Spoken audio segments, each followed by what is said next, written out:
Hi guys! Welcome back sa ating channel. Mag-unboxing ulit tayo ng plant na mga murang plant.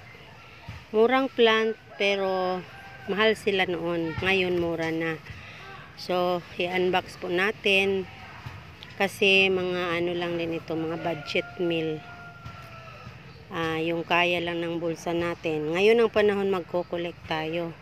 So, magpapalaki. Hindi rin tayo pwede makapagbenta kasi sobra ng bagsak ang pati ang mga premium var ngayon, murang-mura na talaga.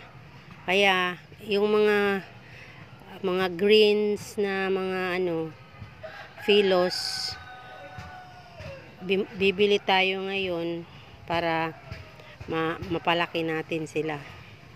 So, aalagaan natin sila. At saka ako, sa totoo lang, mas preferred ko yung ako ang mag-alaga kasi alam ko kung ang kiliti ng ng plant. Kasi minsan bumibili ako ng lash nalulusaw lahat ang mga dahon. Doon ko pa lang siya pag-aaralan pero wala na.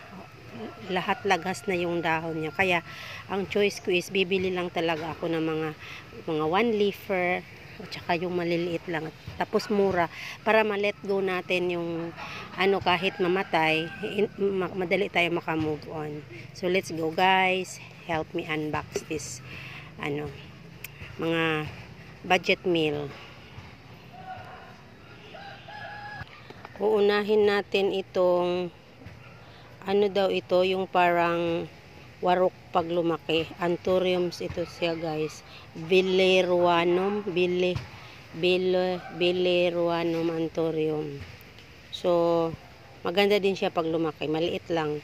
Tsaka dito guys, hindi ko pa masyadong kuha ang klima ko sa pagpapalaki ng anthurium. Karamihan ng anthurium ko nalulusaw. Ngayon, alam ko na kung yung kailangan hindi sila nawawalan ng tubig sa ilalim. Bago sila mag-dry, talagang may tubig sila.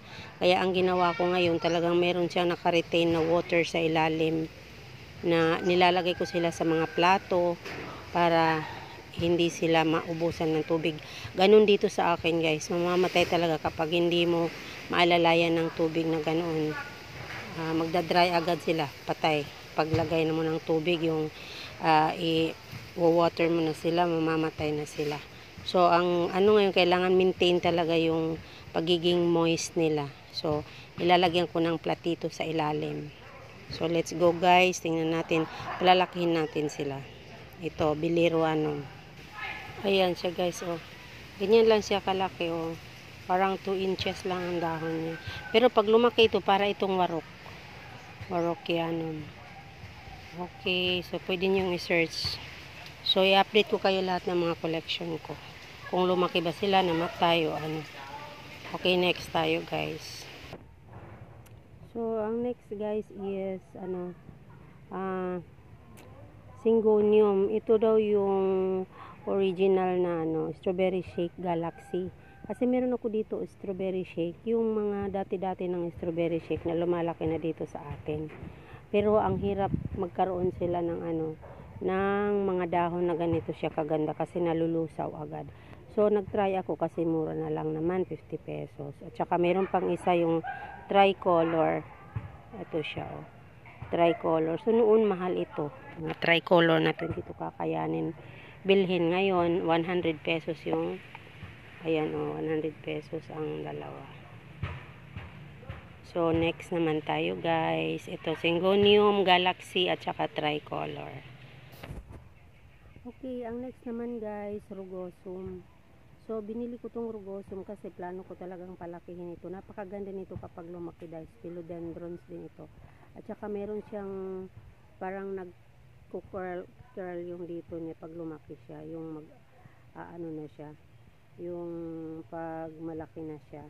Kaya, parang gusto ko siyang i-trail kasi umaakyat din ito siya. Pero, hindi siya yung akyat yung parang mabilis ang pag-akyat. Matagal ito, slow grower ang pag-akyat niya. Pero napakaganda. Kaya, matagal ko na rin itong gusto. Pero mahal pa rin ito noon. So, ngayon, nakakuha ako ng parang 150 lang yata ito.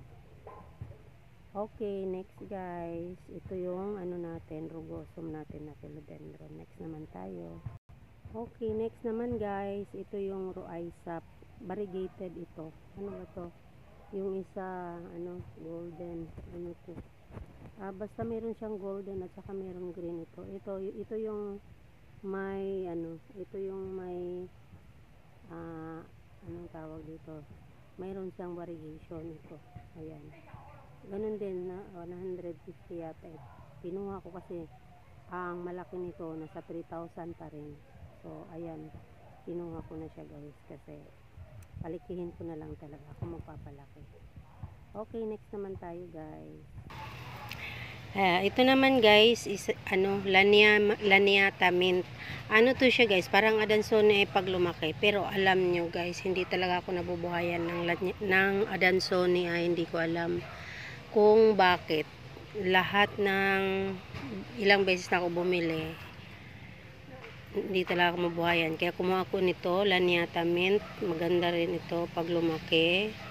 Tapos ano to, parang Adansonii pero malaki siya. Malaki siyang uri na parang Adansonii, may butas-butas din yung ano. Tapos kumuha din ako ng bakunawa guys.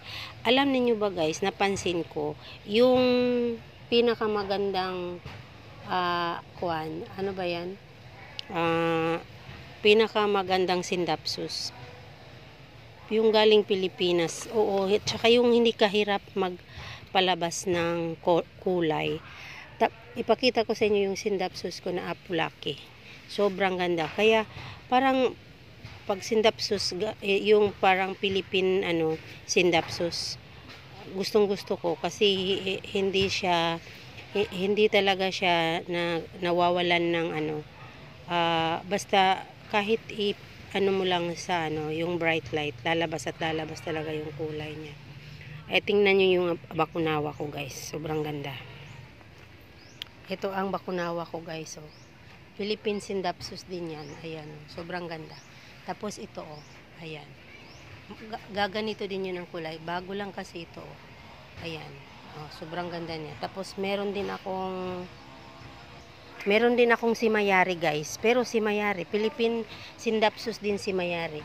Si Mayari guys, ano, kailangan talaga parang ilagay mo siya sa ganito na kahoy para hindi siya pumayat. Kasi nung hindi dito siya nakalagay dito sa ganitong kahoy, ang payat niya, ayan oh, ito yung mother. Ang payat niya oh, hindi siya nagbibigay ng dahon. Kaya nung nilagay ko na siya sa tuod na ganito, ayan, lumabas at saka sunod-sunod na yung pag ano niya, hindi na masyadong malayo yung distansya. Kaya gustong-gusto ko yung Philippine Scindapsus. Yung ibang Scindapsus gusto ko rin pero parang minsan hindi ko na makikilala. Kaya sa ngayon ang kinokolekta ko at nagugustuhan ko ay Philippine Scindapsus. Tingnan ninyo ang ano ko guys, yung ang ganda ng ano ng variegation nitong ano ko. Ano nga ito? Ayan.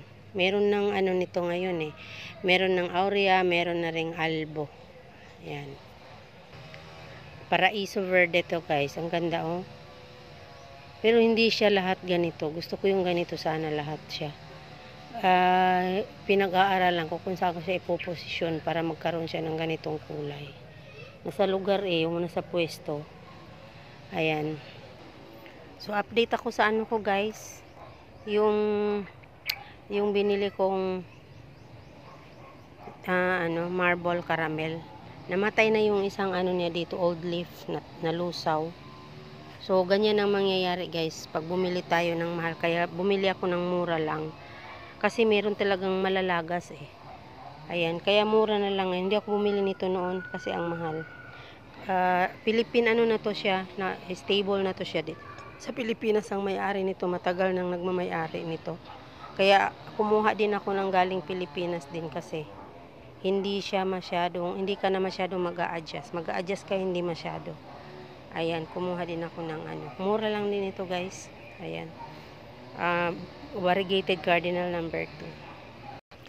Update pala ako sa ano ko guys. Tingnan mo, hindi pa sila nakabawi guys. Tingnan mo, natakot na ako. Baka mamamatay na ito sila.